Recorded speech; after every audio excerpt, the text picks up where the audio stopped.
Hello friends! Today we are going to study the demonstrative pronouns in Portuguese. We use the demonstrative pronouns to locate things that we are talking about. Here they go.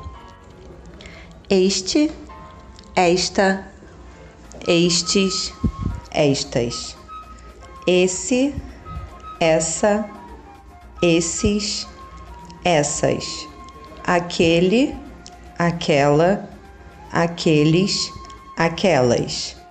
We use este, esta, estes e estas to locate something that is close to the person that is speaking. We usually use the adverb aqui with it. Let's take a look at the examples. Este celular aqui. We use esse, essa, esses, and essas to locate something that is close to the person that is listening. We usually use the adverb aí with it. Let's take a look at the examples. Esse livro aí com você.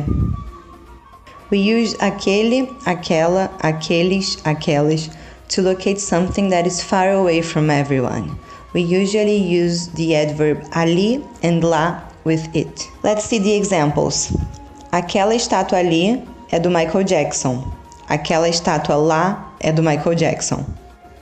We use isto, isso, and aquilo to locate something that we can't define. Following the same logic, isto is for unknown things that are close to the person that is speaking.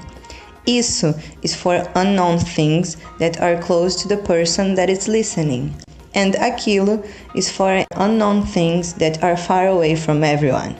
Important, we can't use these pronouns in the plural form, only the singular. Let's take a look at the examples. Isto é uma conversa. Isso é um chinelo. O que é aquilo? Thanks for watching our video Dica. See you soon!